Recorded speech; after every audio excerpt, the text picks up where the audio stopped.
So, welcome to this episode of Menopause Conversations. My name's Amantha King, and I'm delighted to have my friend and colleague Fiona Clark here today. Hi, Fiona, how are you? I'm very well. Thank you so much for having me on. Oh no, it's delight. It's an absolute delight. The thing is, I think because we know each other, we forget, don't we, that oh, that person's got really loads of great stuff to say. And Fiona has her own brilliant podcast anyway. But I got in touch with Fiona when I realised that her imminent book is going to be coming out. But I would like to give her a proper introduction and do that justice because um, apart from being a fabulous person in her own right, she is actually also a journalist, a broadcaster, and a critical friend. And I would like us to remember that because I think we all need a critical friend, and I'll expand on that later. But Fiona's got an upcoming book. It's called Menowars, and I absolutely love it. I've been privileged enough to actually get a read through. It takes what I think is a fearless look at menopause, about our bodies, about our culture, about our future health, and the people who are directly shaping, impacting, and leading all of those things. She looks at things from the science behind hot flushes to the politics of workplace policy, and that sort of tips into my area of expertise and influence. And so this was a really privileged read. But what I love about what she does, and I just asked her if she's doing an audiobook. And for those of you that are fans of Fiona's voice, she is doing an audiobook.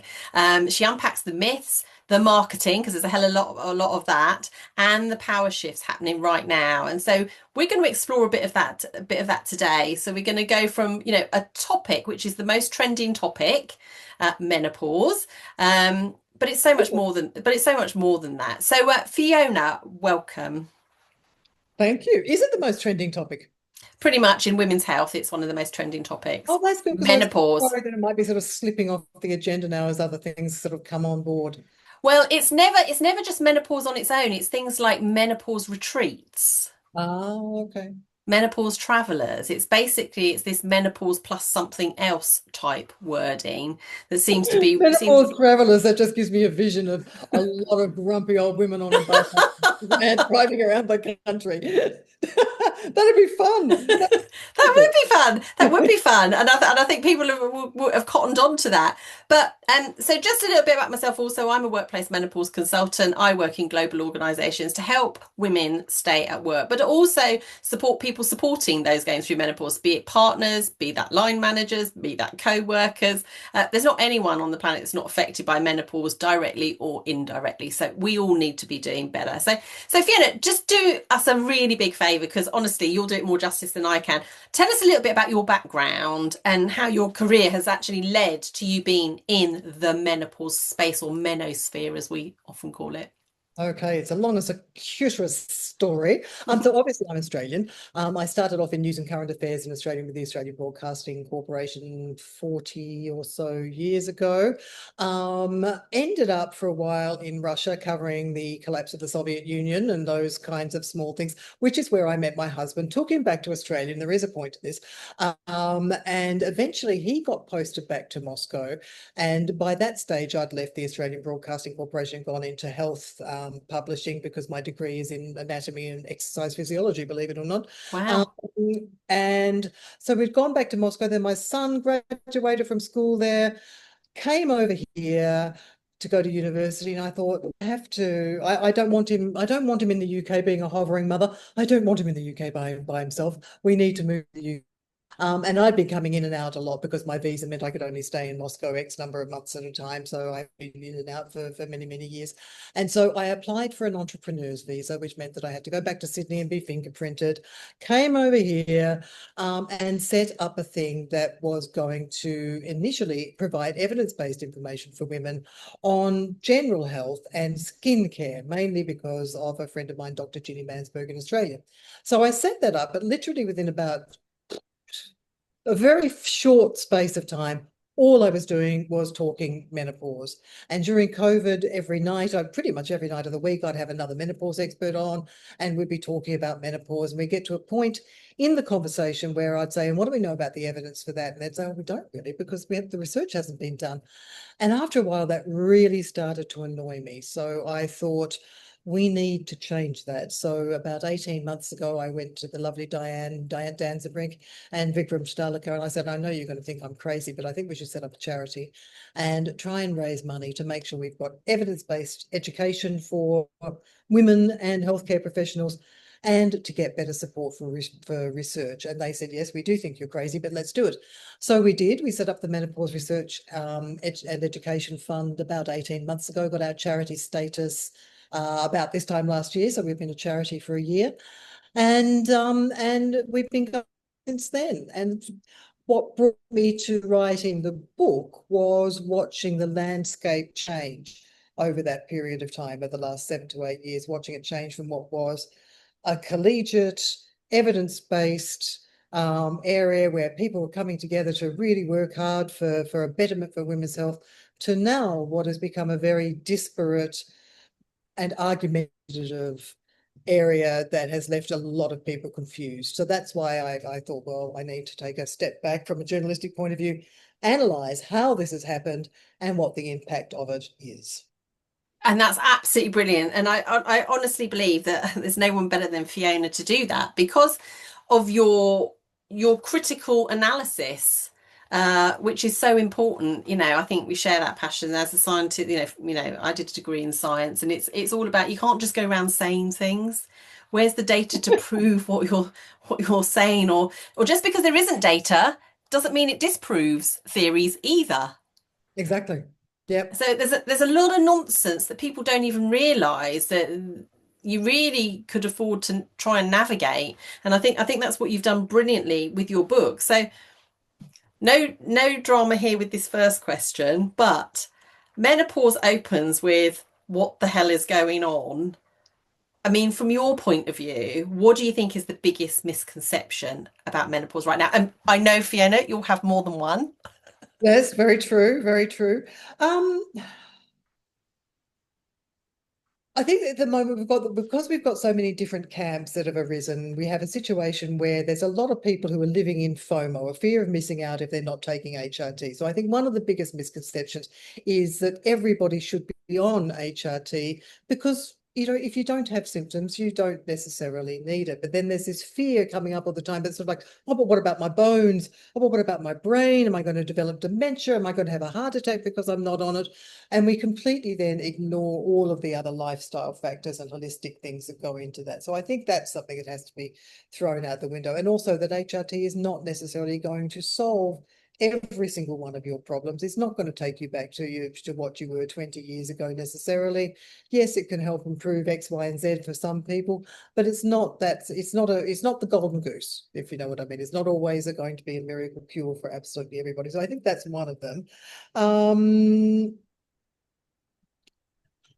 I think probably the other one is that we don't need regulations on commercialization of it. I guess that's the other side of it, which is one of those very, very sort of important areas where we have an awful lot of products coming to market, and it has become a very commercial space. In fact, we're sort of regarded as a we're a marketer's dream, really, aren't we? We literally are because we're anxious, we're tired, we can't sleep, we put on weight. You name it. There are so many things that are out there that are so easy to push something at, but we don't necessarily have the regulations or the evidence behind an awful lot of those products that we're being asked to support. And I think that that's another misconception too, that anything in a bottle is going to solve your problems. Yeah, it's the whole slap a M label on it, call it menopause, stick a pink tick on it. Um, and it gives the impression that we've done the due diligence for you, when in fact nothing could be further from the truth. A lot of these are marketing funnels, it's product placement. We don't need whole aisles in Tesco's or any other supermarket that's banded around menopause product, because that in itself is that's not equitable for people who are living alongside other conditions. We'd have an aisle for every single condition going on. So I do think, we've got the very, very hyper regulated pharmaceutical industries who are making hormone replacement therapies for us. We've also got the other side of the fence, which is like you can tap online for stuff and have something here delivered tomorrow, but it's not regulated. It hasn't been checked. We don't know what the provenance or origins of most of those raw ingredients. Oh, and by the way, they won't have any information that tells you what that might be interacting with. So, and in between that, we've got supplements and things like that. So, with there's like most things in life, there's a sliding scale. But I would be inclined to agree with you. And that we almost get this toxic positivity, don't we, as well? Like, everyone who's smashing the weights down the gym, everyone who's journaling at 5 a.m. in the morning, there's all these narratives. That in itself is like a full-time job. I mean, I wouldn't have time to speak to you now if I was doing all the things I'm meant to be doing. So I think what No. yeah, I mean, I don't know about you, but you seem pretty busy too. So, it's like how do we fit all of this in and still feel like we're thriving and not failing? Yeah, exactly. Because you get that if I'm not doing my 10,000 steps, if I'm not lifting 25 kilos above my head 30 times a day, if I'm not wearing my weighted vest, if I'm not, if I'm not, Have you you eaten all your protein? Have you eaten half a cow today? Because yes, yeah, it's a really difficult one.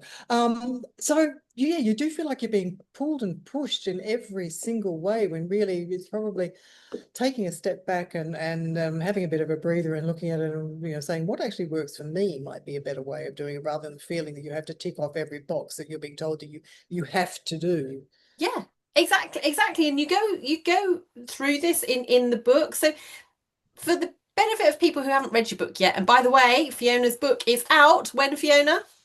25th of September, she says, biting her fingernails. Yeah, and it's all ready for pre-order. So go have a look in all the usual places that you would pre-order your book. So it's ready to go. And honestly, it is a brilliant book. I think if you want to dial down the noise and turn up sensible, logical, fact-based evidence and knowledge, this is the book for you. But you talk about the menoconomy.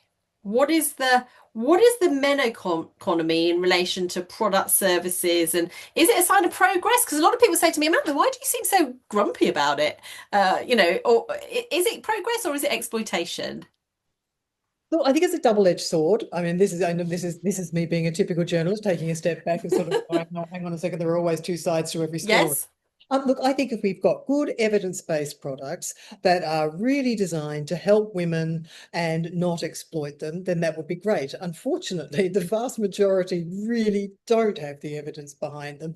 And that's where we get into the exploitation phase. And when we're talking about that, as I was saying before, we're a marketers.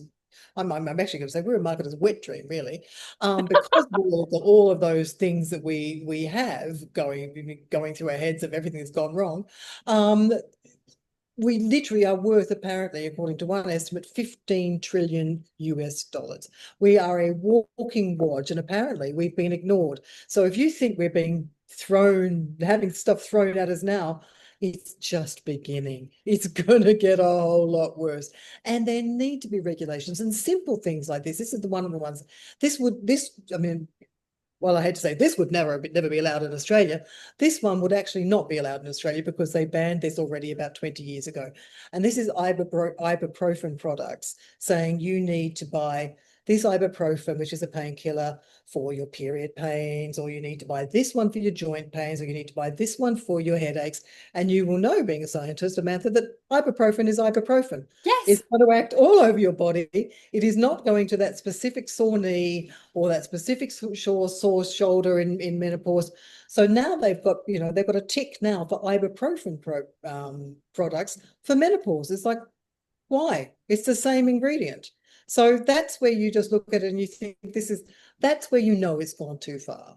Yeah, that's when you know it's about the profit and it's not about the person. Yeah, exactly. That Yeah, any ibuprofen off that shelf is going to do exactly the same job. It doesn't have to be for menopause. exactly. And I don't know about yourself, Fiona, but I know when I was in perimenopause and, we want to be fixed or feel better, whatever way you want to frame it, but we just want to get back to who we were or for this to, pass. And so we're desperate at times. We can't wait. Not all of us can wait 3 months to see if that dose is working. So we like to tinker, and I think people by nature just want to get better, move on, keep going, whatever your motivation is.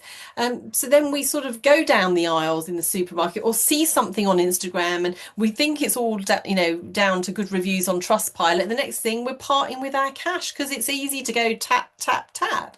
And then, how many of us, if we go look in our cupboards, I'm about to do this later this week, is to go tackle my bathroom cupboard because I know there's some serious rubbish in there that during my perimenopause, I'd have tried anything. Well, you Anything. probably got years off by now. So Yeah, yeah. Yes, I just use my date. yeah, yeah, yeah. Just ditch it anyway. I'm not gonna scrutinize it too much. But I think you're right. And there are businesses built on this Yeah, degree of profiteering and exploitation. We've got people running menopause retreats. We've got people, doing all sorts of things. But just because it's got a label with menopause on it, but 2 years ago it was just a moisturizing cream, you know, let's challenge ourselves to see things for what they really, really are. And exactly. if it sounds too good to be true, it probably It is. probably is exactly. I mean, and speaking of skin, we know what works when it comes to skin. You don't. We know that as we get older and as our estrogen drops, our collagen level starts to decline as well. So we start to get the dry skin, the wrinkles, the texture changes, all of those sorts of things. The evidence-based gold standard for that is tretinoin, vitamin A. So whether you get that as a retinol, a retinal, or a prescription level tretinoin, that's the one that's really going to make the difference. So it doesn't have to be for a menopausal person. If a man uses that product, he's going to get the same result as a woman. You don't have to be menopausal to use it, but if you are, it's the same ingredient. So slapping a menopause on it is just disingenuous.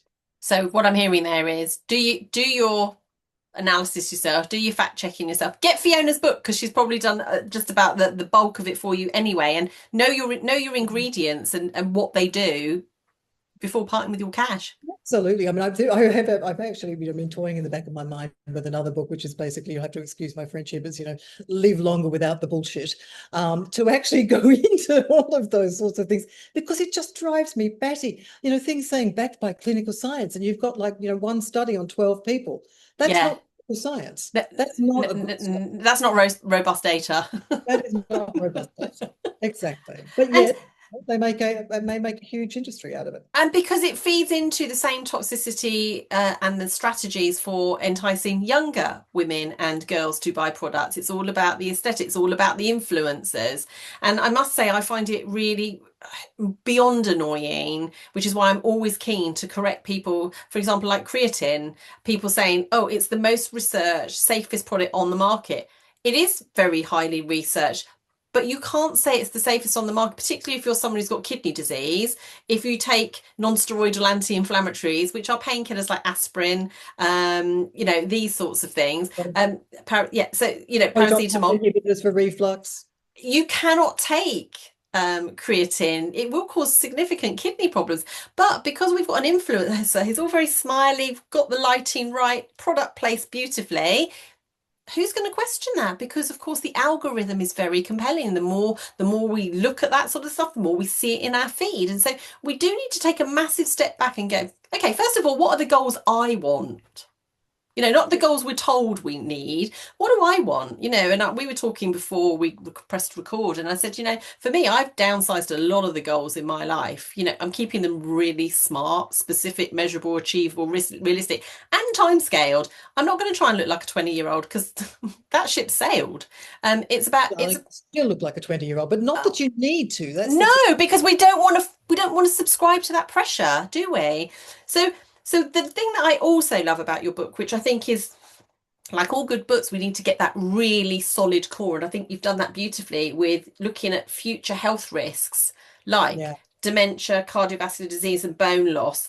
And Fiona absolutely is the person I would pay attention to when it comes to tell me what I really need to know. So, with that in mind, what should women be paying most attention to, Fiona, when we think about those diseases, those endpoints? What do we actually know? God, everybody's going to absolutely hate me for this. Unfortunately, Not everybody, I won't. it really boils down to lifestyle. all of those sorts of things. I mean, one of the world's leading researchers, even though she's not a household name like many of the others when it comes to brain research, is Pauline Mackey. Pauline Mackey has been doing this for 40 years. And literally, there's nothing that she doesn't know about the brain. She's been down that whole route of estrogen receptors. She's been down that whole route of energy changing in the brain and all of that kind of stuff. And in the end, even she comes back to saying, okay, there are two things here. If you've got untreated vasomotor symptoms, get them sorted. You absolutely have to get those sorted because they do, if you combine them with sleep apnea, which is massively undiagnosed in women, we just seem to relate it to, the fat truck driver. Well, it's not, it's Yeah. us. Also, if your partner's telling you you're snoring, listen to him and get it sorted because the combination of vasomotor symptoms, sleep apnea, and high blood pressure is causing lots and lots of little changes in your brain, hyperintensities they call it, and they're the ones that make your brain vulnerable to dementia later on in life. But the rest of it, I mean, I think they say, what is it, 43 or 45% of dementias could possibly be prevented through really simple lifestyle changes. Making sure you're exercising regularly, weird ones like getting your hearings checked because you don't want to be living in isolation. And if Yes. your hearing or your sight goes, getting your sight checked as well. If you're sort of stuck at home, not being able to get out and not talking to anybody, your brain's not functioning as well as it should be.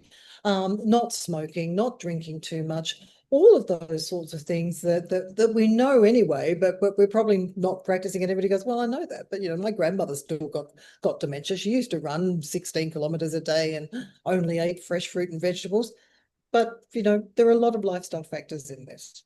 Yeah, and I think that's so, so powerful because and it also comes down to individuality as well, doesn't it? We have our genes that travel with us through our bloodlines and things like that. So not all of, some things, parts of this may be more important that you address, some less so important. But I think it's like knowing your normal, knowing what works for you, because you could actually end up quite disappointed by some of this. Like you could do all the things that influencers are telling us to do and all the rest of it, and actually still come out and you haven't met any of the goals that you set out to achieve. But I think you're right in that there's a lot of sound bites, isn't there? We've got people like Lisa Mosconi saying various things. We've got lots of people saying, well, I think testosterone has made the difference to my life. And I think it does improve my cognitive function, and I think it will stop me getting dementia. It's almost become a bit who he or she who shouts loudest. Yeah. And that Yeah. And comes back to that warring type battle cry, doesn't it? And it's like, make a choice. You're either on that side or you're on this side, but make a choice. yeah, and really, I mean, it is life is never black and white. There's No. always a million and one shades between the two, and that's a sort of rope that we've got to tread. And the evidence may well change, but at the moment, when it comes to dementia, it does not show that taking HRT is going to prevent dementia, and it doesn't show that taking testosterone will prevent dementia. The interesting thing is, we say, well, women are 5 times more likely, or however many times, to develop dementia than men are. That happens after we're 80. Until we're into our late 70s or early 80s, our risk is actually pretty much the same. So there's a lot of cherry picking of the way that we present information going out there. And we have to sort of work our way through all of that and think, okay, well, at the moment, if the evidence says this, I, for one, am absolutely hoping that it does prevent dementia. Yeah. My mother had early onset dementia. Her mother had early onset dementia. Both of them were dead by their mid-60s, diagnosed in their 50s, dead in their mid-60s. So you can imagine every time I walk into a room and I forget what I came in there for or what I'm looking for in the fridge or Yeah. what, I think that's it. This is the beginning of the end. It's all over. Yeah. But I have made choices then in life. I quit smoking when I was 40. I make sure that I do exercise. I still drink too much, but I'm working on that. That's a work in but I try to make sure I make sure that my diet is full of fruit and vegetables, and I'm trying to do as much as I possibly can to make sure that I wasn't like my mother, who was overweight, who never exercised, who chain smoked. Her hot flushes were literally like, I mean, the woman turned beetroot red and just melted in front of you. And I mean, admittedly, we were living in Queensland at that stage. Yeah. Just like to say. I'd throw an extra bit of fire onto it. But I'm not doing what she did. I'm trying to actually make sure that I sort of do the opposite. So, if there is a chance that it helps, then, I'm trying to optimize that chance. Yeah, and we're taking literally what we already know. If we took menopause off the heading here, this is just generally, you only have to look at the blue zones across the world, where people regularly live to over 100 or meeting the milestone of 100.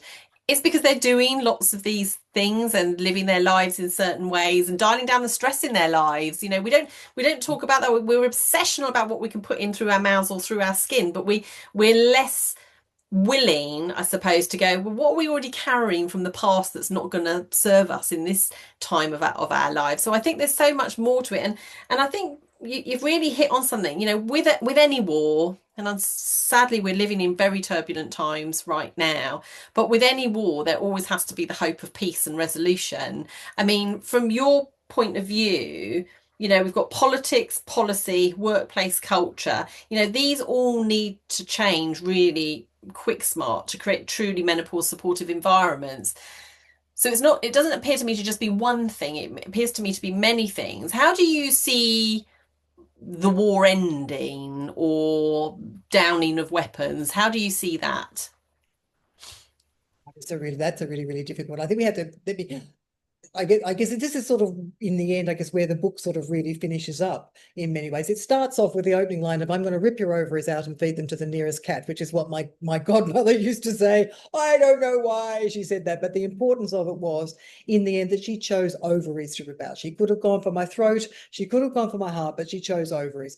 And we have a society that is so hell bent on having opinions over everything we do with our reproductive life that by the time we get to menopause, we've been told, what sort of, when you're going to get married, who you're going to marry, when you're going to have children, can you have an abortion, can't you have an abortion, can you use emergency contraception, can you be on the pill, can't you be on the pill? Everybody's got an opinion about what we're doing. We get to the point of menopause and everybody's got an opinion about HRT and whether or not it's a natural rite of passage and you should just, sail through it and, emerge as a better, wiser woman at the end, or whether you should, seek help.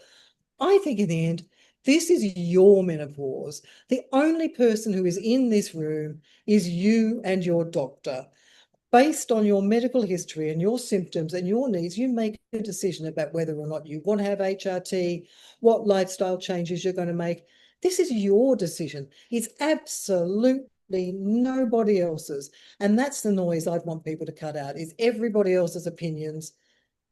Get as much information as you can. Go in armed with information, advocate for yourself, make sure you know what your symptoms are, when they're affecting you, what your options are. Have an informed discussion with your healthcare provider. Come to a decision yourselves, trial and error, whatever it is, it gets to suit you. And then you've got your roadmap. It's not somebody else's, it's yours. Yeah, Own it.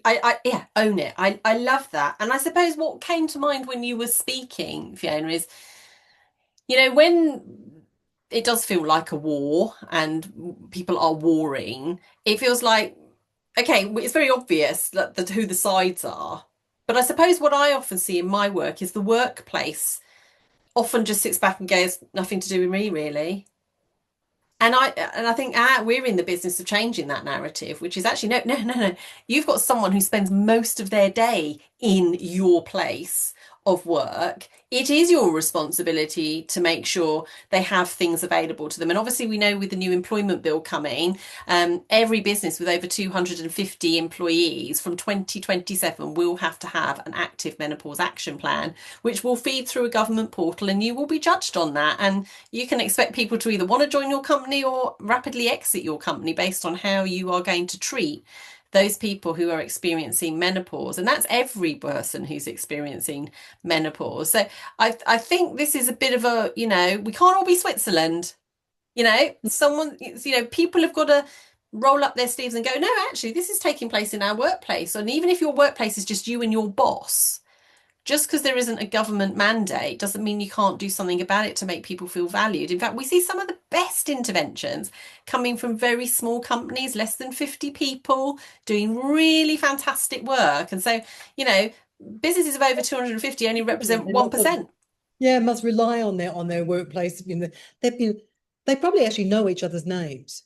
So they're sort of a far more sort of intimate little sort of group, and where they actually sit down and go, we actually need this, and we are going to miss John and Joan or Yeah. whoever if they go because of their symptoms. So they've got to make some sort of concessions. But I think the interesting thing is making them based on evidence too. And that's I think Susan Davis from Australia makes this point quite poignantly, that basically says we're racing off down this track at the moment of saying we've got to have all of these menopause workplace policies in place. But as yet, we haven't really even established what the main symptoms of menopause really are. We know there are vasomotor symptoms, and we know there are changes in your periods and those kinds of things. But apart from that, the rest of them are up for debate. And so she's just released a study of, I think it ended up in the 8,000 in the beginning, down to around about 5,000 midlife women in Australia, looking at the symptoms and when they actually started. And many of the ones that we associate with perimenopause started way before people had symptoms of menopause. So we're often attributing things that may not actually be related to menopause, but maybe, they might get worse, then they may not. But in a lot of them, like the anxiety started earlier, the mood started earlier, palpitations were much earlier than people thought. So in either we're looking at menopause the wrong way and the symptoms do start a hell of a lot earlier than we think, or those symptoms are actually related to all of those other things in life you've got your hormonal teenagers at home, you've got your parents old and sick, you've got the stresses of work, you've got so many things going on that what we're now putting down to, well, this is perimenopause, not necessarily actually be perimenopause. It might be life. So we might be looking at lifestyle support rather than perimenopause support, if you know what I mean. And I do, and I sort of think, and I think that sort of circles us back to the fact we just don't have enough investment because, again, as someone with Asian heritage, I was terribly gaslighted by the medical profession when I turned up at 38 with, symptoms of perimenopause, and I had an 18-month 2-year-old child, and people went, you're too young, and I live in a very white part of the country. I live in Devon. I don't see a lot of Asian people like me, and the reality is, first of all, I'm not sure we've got all the data that captures everyone's lived experience. So I think we need to hurriedly get to grips with that. I think the reality is that for people like myself, I should have been expecting to get symptoms nearly a decade sooner than maybe a white cisgender woman. The reality is it's not as clear cut, and it's not as clear cut because we don't have a dearth of evidence. We're literally picking around, and I think still we have the same problems. We're trying to cobble together conclusions when really we just don't have Mm. enough information to even be at a stage of forming conclusions. We're at the stage of going, we don't know, and the reason we don't know is we don't have enough robust evidence. So we need organizations funding more of that. And I know you're aware of that. I'm involved with some big NIHR studies as a patient participant. So what I can say is stuff's coming, but these things take decades to sort of Mm. plan, get done, report on. If you think bringing a product to market like a drug is long, I think research can be too. But this is where we sort of just take a little left-hand turn for a moment, if it's okay, because that is something you are doing also. Yes, you're this brilliant journalist. Yes, you're this brilliant analytical mind and critical friend. Tell us a little bit about MREF then, the Menopause Research and Education Fund. Well, it has a number of aims, and that is the education for everybody, especially healthcare professionals and basically all those who are going through menopause and need support. But the research side, that was what really struck me, that, literally, you mentioned the NIHR, that plays hell with my dyslexia, that acronym, is they get a considerable amount of money every year, a couple of billion, not nothing in comparison to what is given in America. And I remember doing a quick analysis of this, of how many menopause studies they did from 1993 in their inception to January this year when I started writing the book. And I can't remember exactly, but 8,800 studies had been funded, and literally 33 of them mentioned the word menopause. So they may not even have been on menopause, but only 33 mentioned the word, and it represented 0.3% of the funding that they've been allocated. And so I think that it's massively important that we get the government to, this is not asking for new money, I'm not asking No. for any new money, but if they're giving this billion or so pounds to the organisation that allocates money for research on an annual basis, to say, please, can we at least just ring fence 3% of it for menopause research? And at least then we'll get a lot of stuff going. I know there's some great work going on here at the moment into testosterone and various other bits and pieces, but we just need so much more, so much more. And do you know, Fiona, and I'm not saying, I'm just saying this as it is, I am absolutely gobsmacked how little researchers know about menopause, like Ooh, even just basic definitions. So, so then this creates this real hurt in my head, which is if researchers don't know what menopause is, how can we research it? And I won't name names, but there are some academics in this space that aren't helping us get better menopause research because they say very contentious things. And they'll say things often from a viewpoint of, well, I've never seen that. So therefore, again, it can't exist.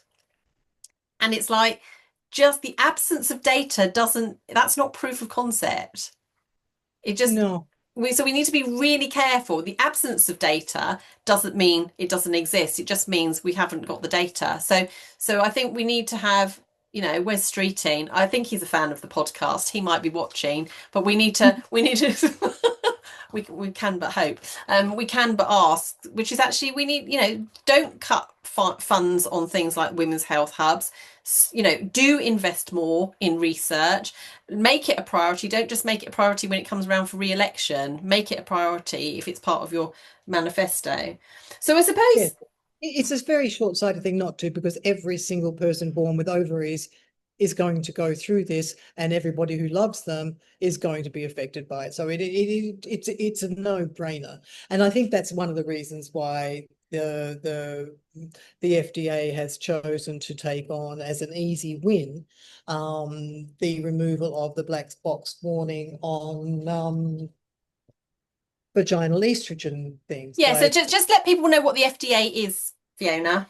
but this is the big body in America that approves drugs and medical devices and all of those kinds of things. And they sort of set the rules in the States for which has ripple effects around the rest of the world on what you can and what you can't say in terms of products like vaginal estrogen, which has a black box warning on it. If you open up the leaflet in here, you will see that it's going to tell you that you're going to get breast cancer, you're going to have a stroke, you're going to have a blood clot, you're going to get dementia, you're going to get all of these dreadful things which are absolutely not related to this product in any way, shape, or form. They sort of come off the back of the WHI story related to systemic HRT, but even then, most of that's out of date and moved on. So yes, the black box needs to change, but the way in which it changes is really important. You can't assemble a group of people because they're popular and get them to say, yeah, we think it should change. You have to have a scientific process. And that's really unbelievably important, because some warnings do need to go on this. Some warnings do need to go on everything. And if the thing that worries me, and I tried to get a, because this FDA stuff sort of happened after I'd sort of finished the book, but there was a Senate inquiry in Australia which was set up, and the person who organised it was paid by a pharmaceutical company to lobby politicians to get this off the ground. But nowhere was it said to anybody in the public that this was brought to you by X pharmaceutical company. And that is, those sorts of things you really need to know.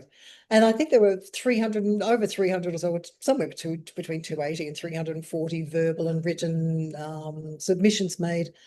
And virtually nobody declared any conflicts of interest. Hmm. And they're the sorts of things that you kind of think, well, hang on a second, you really do need to know that that person who said that has an interest in private health for HRT, or has been paid to say something by somebody else in the past.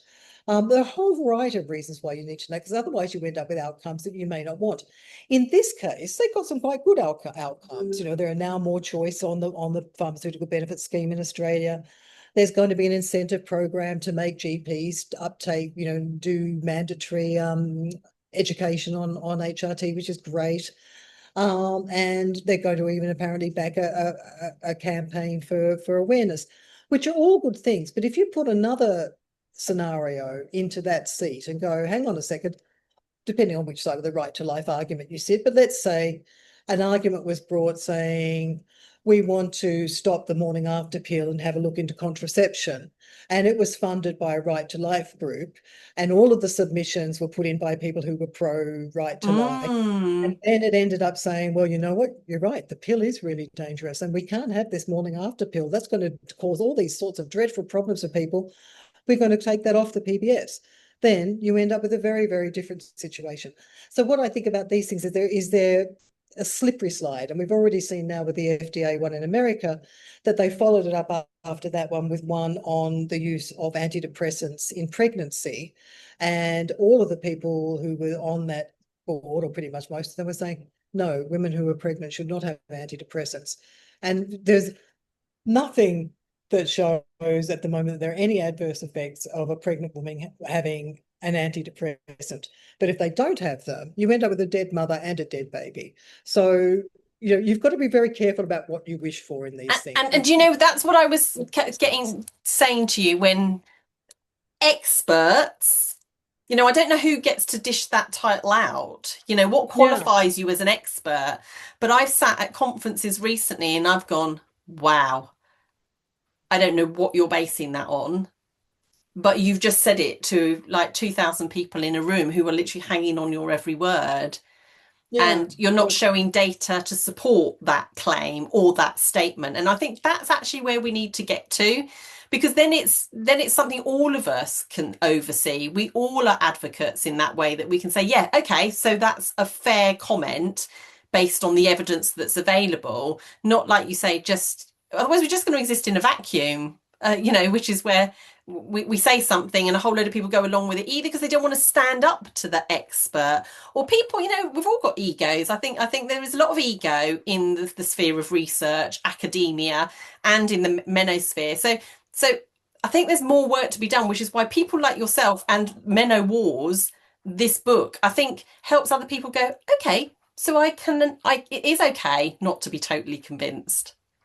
Well, true, and it's really important because actually, even at one of those sessions, one of the doctors stood up and said, and there was a study that came out that showed that testosterone was absolutely brilliant for people who had hip injuries. In fact, it showed that X number of them didn't need a walking cane after they'd had a hip replacement. So I thought that's interesting. I'll go and have a little look at that study. So I went and had a look at that study, and the it was. I mean, if we're talking about cherry picking, the actual outcome of that study recommended against testosterone therapy for whatever it was that they were looking at, hip replacement therapy as an adjunct for better bones.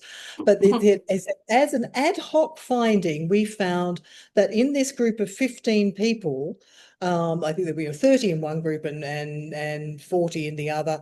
And in that particular group, 15 of them didn't need a cane after 4 weeks, and in the other group, 7. So we're talking about a difference of 8 people in a study that actually recommended against the use of testosterone for bone after hip replacement from an Yeah. ad hoc point of view. This is why it's so important to actually go back to the original source, because the original source may not actually say what the person said it said. And that's really important. And what really worries me then about all of this is that we're in a situation now where we've got a lot of people saying, the establishment, it's that classic line used in marketing of what your doctor doesn't want you to know.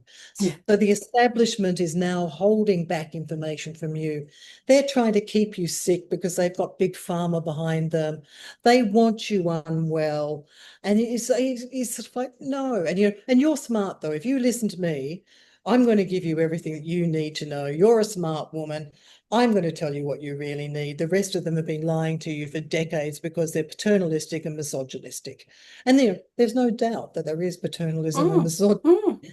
and that the establishment could have done an awful lot better in getting information across to people. And really, though, in the end, they just thought, well, this actually isn't our job. We talk to doctors. And, not many doctors had an interest in menopause in the first place anyway. No. So they had very, very little education.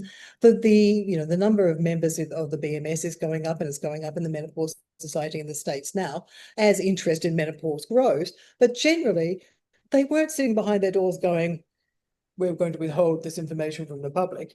They just they just they saw that their role is to talk to their members, and they just didn't, unfortunately, have many members. No. So we have this dichotomy where there is actually really good information out there, and these people do have them, and now they're trying to play catch up on those who have bolted ahead, who are now saying, well, they've been lying to you for decades. So we've got a real mess, and that underlines faith in the whole system. But if we don't have faith in the system, we end up in a very, very poor situation where when you finally do get in there, and I mean, it's like the cat, all of the people who say, I cured myself from cancer by eating mung beans and chia seeds for 20 years, follow my diet and you'll be better. And then all of a sudden somebody finds themselves with a stage 4 cancer and it's too late. Exactly. We do need to have faith in a system somewhere, because sometimes the system actually does work. So I guess Yeah, that's my point. and I think like any good disagreement, we have to be willing to hear all sides, don't we? A war is intrinsically a disagreement. We need to be willing to hear all sides, and that might include sides where people have got a hypothesis or something, and that hypothesis is worth putting into a research model and investing in that. But I think if we just close people down because you're not an expert, I think that's dangerous. Women, as you sort of circle back to what you said, we know our own bodies. We know what feels right. We should have the confidence to go, this isn't working for me, and not feel the pressure of the badge or Yeah. the title of you're a doctor, you're an academic researcher. I think it's about pushing back and going, I don't happen to agree. So give me the data to prove your point, and I'll be willing to digest that. So I Yeah. suppose so I suppose one of the things, your book is fantastic and I really urge people to read it. Make your own choices, and Fiona's done the hard work for you. But if you could think of one thing that people who read Menowars could take away from it, what would you want that to be? I know it's a big ask, but what would you want people to take away from Menowars? Um, well, of course, I'm not going to answer with one. I'm going to answer with two, because I think the other Yes. thing that comes off the back of what we've just been talking about, and you mentioned the algorithm there, is we need to advocate to get information out from behind paywalls. This is absolutely imperative, because we are being fed a diet of what an algorithm wants to show us, because we've gone, oh, I like that person, they sound good. So all we're going to get then is a bunch of information from either that person or people with like views, and we go, yes, this must be absolutely right. But what we need to do is make sure that we're getting health information as well as political information out from behind paywalls. And, having worked in media for many, many, many years, I know that they went through a struggling phase when social media started to grow, and they thought the only way we're going to recoup this money is by having a subscription base. But now the media has so many other ways that they can make money. There's native advertising, there are traffic exchanges, there are so many digital ways that they make money on a pay-per-click, that the subscription is really, it is, to me, it undermines democracy, and it's undermining our health. So that really has to change massively.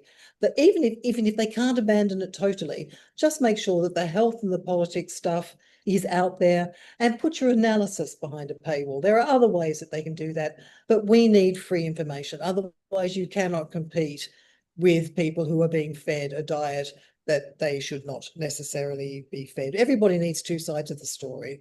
The other thing that I think is massively important is making sure that GPs do come up to date. So when we're having that conversation with them, otherwise the onus is all on us. We've all gone off, done our due diligence, read up on everything, read the guidelines, read the options, walked into the office. But yet if we're faced with somebody then who says, literally like my GP did when I first moved to the UK, well, what do you want? I'd gone because I'd been prescribed HRT when I'd gone back to Australia to get the fingerprints done.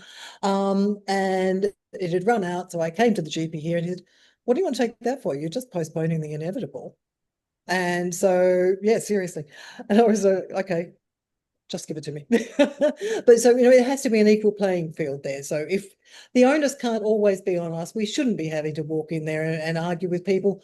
We should be having to walk. You shouldn't have that feeling of, I'm going into battle with my GP. Mm. Your GP to be your ally. They need to be brought up to date on menopause. And as you know, as Diane says, it's a very, very Dan's a big that is this shouldn't be hard. The NHS really literally just has to put out something that's a couple of hours long. They get your CPD points for it. They can track it to make sure that you've watched it. Even 1 hour would be better than nothing. You can get a lot done in 1 hour. And then you've got your entire NHS workforce, at least on some sort of form of a level playing field. So you can have an informed discussion and not just be told, what do you want to do that for? It's just postponing the inevitable. It's going to give you cancer. It's going to give you this. It's going to give you that. It's like, no. Or I think the best one I've heard is, I don't believe in it.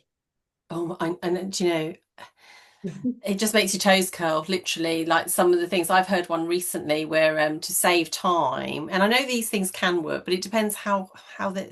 I went back to my GP and said, listen, I've heard from people in my empowerment group. I do my own group here locally in Devon because there just isn't anything available, and they say to me, I was invited to a menopause circle. I said, what's that? And it's yeah, like this is quite fashionable. So you literally go and they don't give you one appointment. There are 11 other people there and you literally Oh, sit in a circle and the GP for 45 minutes will tell you about it. And then at the end, literally this lady said to me, it was like being at story time at school. They go, which HRT would you like then? Like literally, I kid you not, it was lit. So you had no time. Can you imagine like the lack of diversity and inclusivity with that? Imagine if you were, for example, someone from the a Muslim person, and you're sat next to someone who, you know, from any other sort of description or cultural background. Would you feel really open wanting to discuss that? And three women said to me, I absolutely hate that environment. And I literally panicked and I went, oh, I'll have a tablet. You're like, literally, do you want a tablet patch or a gel? What would you like?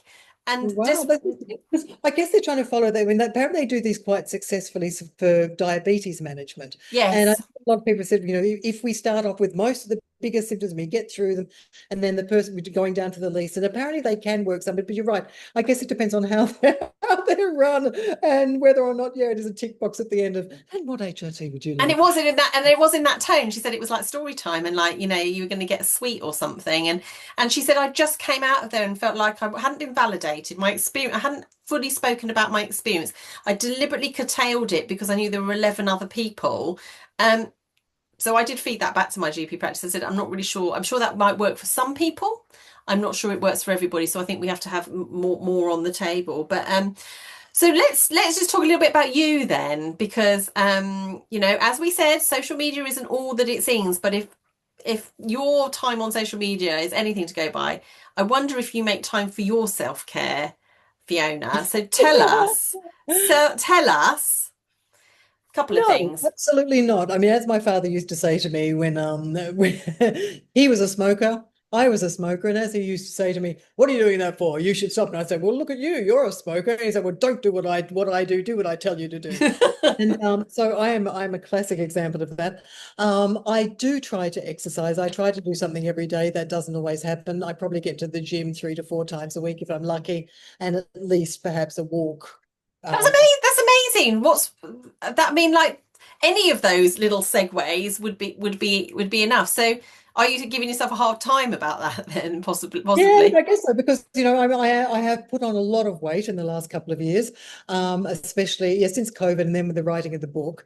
But as my physio pointed out to me the other day, because you know all of my joints are going as I get older, and he said, so yeah, you got to go to the gym, you got to do that. And I said, oh yeah, I love it because I put on my Lauren Stryker podcast or something like that while I'm in there. And he said, no, you've got to stop that.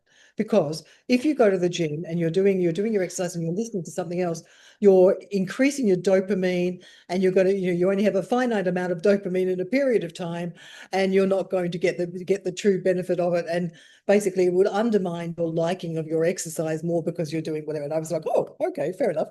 No, so I'm always multi-skilling, multitasking, and very rarely do enough to actually do things that are important. Like I think stress reduction would be the thing that I noticed most this year is after writing the book, I thought, you know what? I have to get out of here. And so I did go away for 3 weeks. We went to Ibiza. We walked on the beach every day. We walked Nice. all every day. And Nice. at the end of those 3 weeks, I kind of thought, oh my God, I actually feel so much more relaxed for the first time in decades. That's And amazing. yeah, and I think you talked about cortisol levels before and stress and those kinds of things. And that is the one thing that I don't pay enough attention to is reducing stress, which is probably Yeah. what two blood pressure medications. Well, can I say I wore a blood glucose monitor for 2 weeks. Most fascinating revelation. Do you know the number one thing that spikes my blood sugar? Stress. Really? Now that's kind of Oh, off the charts. And really, yeah, forget roller coaster. It's like I'm riding the crest of a surfing wave all yeah, day. Yeah, from the really. minute, yeah, yeah. We'll definitely have a conversation offline about it. But honestly, a 2 week glucose on, and it showed me the best things that I can do, get up and move, because that drops my blood glucose instantly, and get rid of my husband. This is Lauren Stryker calls with her husband replacement therapy. She does suggest having counselling before you go that far. Yeah, But yeah. yes, they gave me one when I went to Coombe Grove once, and I pat my shoulder because that's where it was, and I pushed it like no tomorrow. I went through the prosecco, pavlova, and tea. I I'm really gonna pushed. break it. Yeah, exactly. And literally, I stayed all the time within the normal range. I couldn't push it out. Yeah. Whereas, and I was the same, but the minute like a conversation in the car with my husband about something, and I got a ping on my phone, and it literally went. So this is where I'm really interested in like women's experience of stress and how the cortisol drives unknowingly. And someone said to me, and I thought this is a brilliant description. They said, you live your life as though you're sat with a tiger behind you. And that is what it's like. And that's then having those long-term sort of effects on our systems. So I think there's so much more to this. And I think we've yet to see that really most, a lot of the symptoms of menopause are in our heads, the psychological. We can't see them. It's not like a sprained wrist, or in my case, like I've got a sprained ankle at the moment. Can't see that. So what we can't see, we tend to sort of ignore. So it is important. And like you, I say a lot of good things. I have to be very, very intentional about following through on what I'm advising myself. But tell me then, as we sort of bring things to a close, what one word would you use to describe menopause? Interesting, because I filled in a survey this morning on somebody's thing about assessing menopause symptoms, because I thought, what are they doing? I need to have a look at this. So I filled it in, and it also asked that question. And the first question that actually came to my mind was opportunity. Oh, I love And that. I know, which I kind of thought, because given I'm normally a very sarcastic and negative type person, I am actually very positive. Yeah, So you are very positive. yeah, I mean, I come across as snarky and negative, but I am actually very positive.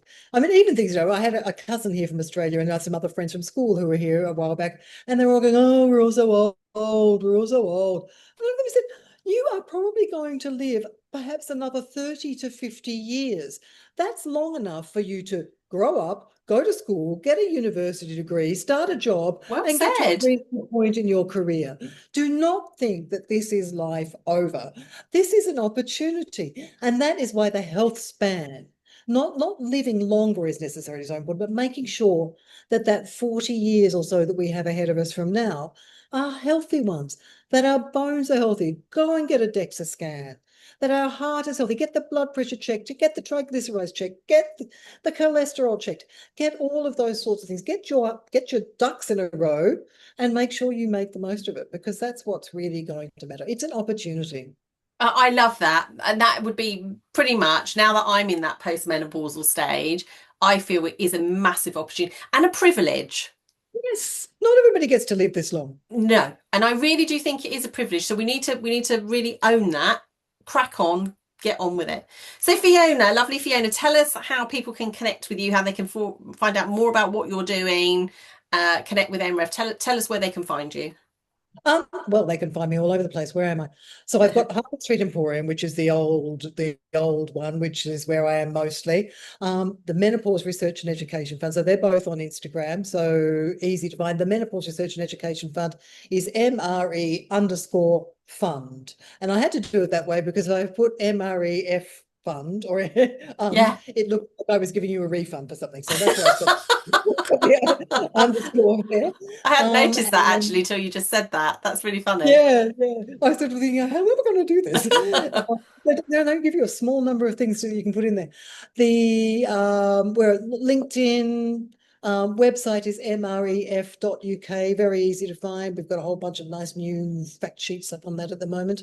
And yeah, they're probably the easiest places to find me. Yeah, and obviously they can find you in most good bookshops now, in her glorious book Menowars. And I suppose just to sort of wrap it up, how would you summarize today's conversation, for anyone who might be thinking, ooh, quite interested in that book?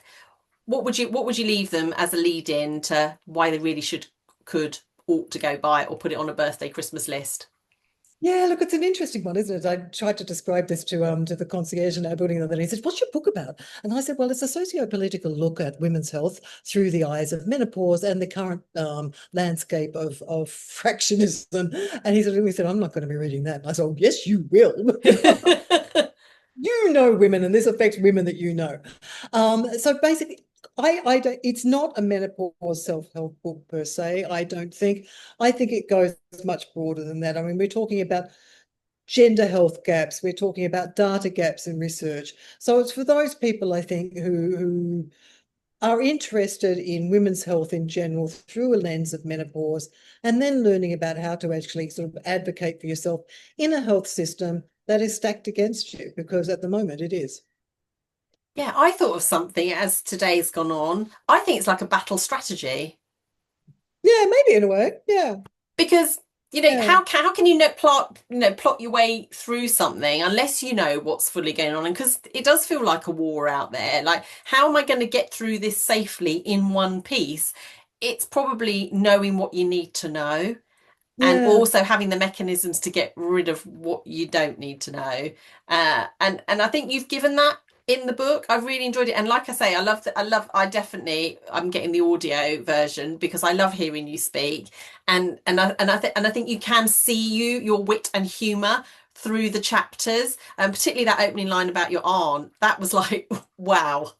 This tells us everything we need to know about like ripping out your ovaries. Like, yeah, Absolutely. I it can feel thought like that that. deserved to live on for a few more generations. Oh yeah, you've done a proud completely. So really, menopause isn't the end, is what I've taken from that. No, It's a different chapter and we get to decide how it's written. absolutely no antechambers of death, as Germaine Greer called it. Anti-chambers of death. Yes, that's what she described menopause as, the antechamber of death. And I thought, well, it's a very long antechamber if you're going to be in it for 40 or 50 years. So you might as well actually use it productively. And on that note, I think that's an absolutely brilliant place to leave it. Fiona Clark, not just a journalist, not just an advocate, global speaker, an all-round good egg in the menopause space. She is our critical friend, and if ever we needed one, here she is. Thank you, Fiona. Thank you.